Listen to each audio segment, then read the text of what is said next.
Hi friends, welcome to Roshini's world. ഇന്ന് Thalassery special തരികാച്ചിയത് അഥവാ തരിക്കഞ്ഞി എന്നൊക്കെ പറയുന്നില്ലേ, അതാണ് ഉണ്ടാക്കുന്നത്. ഇതിൽ ഞാനൊരു സീക്രട്ട് പറഞ്ഞുതരാം. നല്ല ടേസ്റ്റ് കൂടാൻ വേണ്ടിയിട്ട് ചെയ്യുന്നതാണ്. അപ്പോൾ അത് ഞാൻ പറഞ്ഞുതരാം വഴിയെ. തരികാച്ചിയതിന് വേണ്ടിയിട്ട് ആദ്യം തന്നെ നമുക്ക് തേങ്ങാപ്പാൽ എടുക്കണം. തേങ്ങാപ്പാലിലും ചെയ്യും, സാധാരണ നമ്മുടെ പശുവിൻ പാലിലും ചെയ്യും കേട്ടോ. പക്ഷേ ടേസ്റ്റ് വൈസ് നോക്കുമ്പോൾ തേങ്ങാപ്പാൽ ചെയ്യുന്നതാണ് നല്ലത്.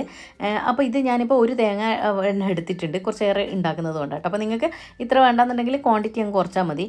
ഇനി നന്നായിട്ട് തേങ്ങാപ്പാലിൻ്റെ ഒന്നാം പാൽ എടുത്തതിന് ശേഷം ഞാൻ രണ്ടാം പാലും എടുക്കുന്നുണ്ട്. ഇത് നിങ്ങൾക്ക് വേണമെങ്കിൽ സ്കിപ്പ് ചെയ്യുക.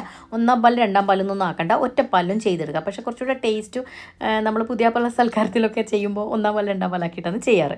അപ്പോൾ ഇത് രണ്ടാമത്തേന് ആ തേങ്ങയുടെ പീരിൽ തന്നെ കുറച്ചേറെ വെള്ളം ഒഴിച്ചിട്ട് രണ്ടാം പാലും കൂടെ എടുക്കാം. എന്നിട്ട് ഈ രണ്ടാം പാൽ ഇത് കണ്ടോ, ഇങ്ങനെ ഈ ഒരു തിക്നെസ്സിൽ എടുക്കാം. ഇനിയിപ്പോൾ ഞാൻ പറഞ്ഞത് നിങ്ങൾ രണ്ട് പാൽ എടുക്കാൻ നിങ്ങൾക്ക് താല്പര്യം ഇല്ലാന്നുണ്ടെങ്കിൽ ഒന്ന് കുറച്ച് നല്ല കട്ടിയിൽ തന്നെ എടുത്താൽ മതി കേട്ടോ. ഇനി അതങ്ങോട്ട് മാറ്റി വെക്കാം. ഇനിയാണ് ഞാൻ പറഞ്ഞ സീക്രട്ട്. ഒരു 10-20 കാഷ്നട്ട് എടുത്തിട്ടുണ്ട്. അതിലോട്ട് കുറച്ച് പഞ്ചസാരയും വെച്ചിട്ട് പൊടിച്ചെടുക്കുക. ഇത് ഞാൻ കുറച്ചേറെ പൊടിച്ച് വെക്കുന്നത് എനിക്ക് വേറൊരു ആവശ്യത്തിന് വേണ്ടിയിട്ട് കേട്ടോ. ഇത്ര വേണ്ട. ഇതിപ്പോഴത്തെ ആവശ്യത്തിന് ഞാൻ ആകെ ഒരു 3 ടേബിൾ സ്പൂണോളം എടുത്ത് വെച്ചിട്ടുണ്ട്. ഇതിനെ അങ്ങോട്ടേക്ക് മാറ്റി വെക്കാം.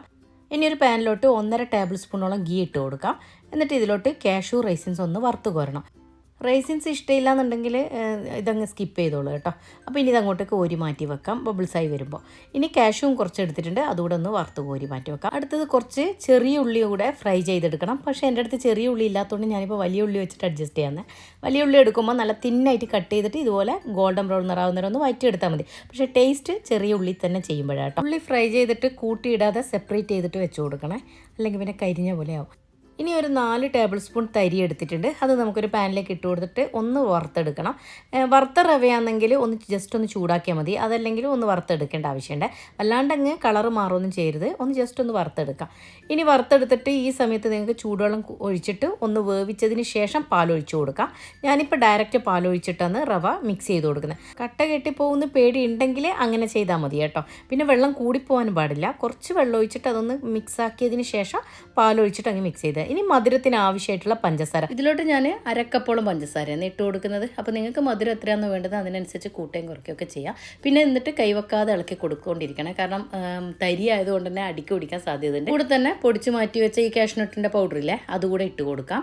ഇതെന്തായാലും ചേർത്ത് കൊടുക്കണേ. അപ്പോൾ നല്ലൊരു ടേസ്റ്റ് കേട്ടോ. നിങ്ങളിതൊന്ന് പരീക്ഷിച്ച് നോക്കും, നല്ല ടേസ്റ്റാണ്. അധികം ആരും ഇത് ചെയ്തത് കണ്ടിട്ടില്ല, അതുകൊണ്ട് പറഞ്ഞു തന്നേ ഉള്ളൂ കേട്ടോ.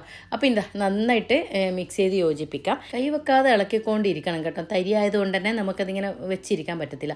ഇനി ഏലക്ക പൗഡറും ഒരു നുള്ളു ഉപ്പും കൂടെ ഇട്ട് കൊടുക്കുന്നുണ്ട്. ഏലക്ക പൗഡർ നിങ്ങൾക്ക് കൂട്ടുകയും കുറയ്ക്കുകയൊക്കെ ചെയ്യാം കേട്ടോ. എത്രയാണോ വേണ്ടത് അതിനനുസരിച്ച് ഫ്ലേവറിന് ചിലർക്ക് ഏലക്കയുടെ ഫ്ലേവർ കൂടുതൽ ഉണ്ടാകുന്ന ഇഷ്ടമല്ല. അപ്പോൾ ഇനി നന്നായിട്ട് മിക്സ് ചെയ്തതിന് ശേഷം ഫ്രൈ ചെയ്ത് മാറ്റി വെച്ചാൽ ഈ കാഷ്യൂവും റൈസിൻസ് ഒക്കെ ഇല്ലേ, അത് ഇതിലേക്ക് ഇട്ട് കൊടുക്കാം. നിങ്ങൾക്ക് എത്രത്തോളം വേണം അതിനനുസരിച്ചിട്ട് അതും കൂട്ടുകയും കുറയ്ക്കുകയും ചെയ്യാം. ഞാൻ പറഞ്ഞതുപോലെ ചെറിയ ഉള്ളി ഇതിന് നല്ല ടേസ്റ്റ് കേട്ടോ. അത് പ്രത്യേകം ശ്രദ്ധിച്ചാൽ മതി. എൻ്റെ കയ്യിൽ ഇല്ലാത്തതുകൊണ്ട് ഞാൻ അഡ്ജസ്റ്റ് ചെയ്ത് ഇട്ട് കൊടുത്തതേ ഉള്ളൂ. ഇനി നമ്മൾ ഒന്നാം പാലും കൂടെ ഒഴിച്ചു കൊടുത്താൽ പിന്നെ തിളപ്പിക്കരുത് കേട്ടോ. ഒന്നാം പാൽ ഒഴിച്ചിട്ട് തിളപ്പിച്ചാൽ പിന്നെ അതൊരു പിരിഞ്ഞ പോലെ ഇരിക്കും. അപ്പോൾ അതുകൊണ്ട് തന്നെ ഒഴിച്ചു കൊടുക്കണ്ട. പിന്നെ ഈ കൺസിസ്റ്റൻസിയിൽ നമ്മളൊരു ലൂസ് കൺസിസ്റ്റൻസി ഉണ്ടാവുമല്ലോ, ആ ഒരു കൺസിസ്റ്റൻസിയിലാണ് എപ്പോഴും തരി കാച്ചിയത് ഉണ്ടാവേണ്ടത്. പിന്നെ തരിയാവുമ്പോൾ തന്നെ ഇരിക്കുന്തോറും അത് കുറുകി വരാൻ വഴിയുണ്ട്. അതുകൊണ്ട് അതേ അടുപ്പിൽ തന്നെ വെക്കാതെ അതിൽ നിന്ന് അങ്ങോട്ട് മാറ്റി വെക്കും. സെർവ് ചെയ്യുന്ന സമയത്ത് ഇതുപോലെ കുറച്ച് നമ്മളെ പൊരിച്ച് വെച്ച ഈ ഉള്ളിയും കുറച്ച് കാഷ്യൂ റൈസിൻസ് ഒക്കെ അതിൻ്റെ മുകളിൽ ഇങ്ങനെ ഇട്ട് കൊടുക്കുക കേട്ടോ.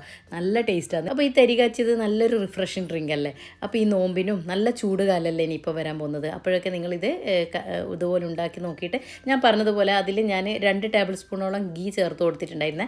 നമ്മൾ ഫ്രൈ ചെയ്ത് വെച്ചിട്ട് മാറ്റി വെച്ചിട്ടുണ്ടായിരുന്നില്ല, അതിൽ നിന്ന് ഒഴിച്ചു കൊടുത്തത്. എന്നോട് പറയാൻ വിട്ടുപോയി. അതിൻ്റെ ക്ലിപ്പ് എന്നോട് ഇതിൽ നിന്ന് മിസ്സായി പോവുകയും ചെയ്തു. അപ്പോൾ എന്നോട് അത് പറയാനും വിട്ടുപോയി കേട്ടോ. അപ്പോൾ നിങ്ങളിത് കണ്ടു നോക്കിയിട്ട് ഇഷ്ടമാവുകയാണെങ്കിൽ കൂട്ടുകാർക്ക് ഫാമിലിക്ക് ലിങ്ക് ഷെയർ ചെയ്ത് സപ്പോർട്ട് തരാം. അപ്പോൾ പുതിയ വീഡിയോയിൽ കാണുമ്പോഴേക്കും താങ്ക് യു.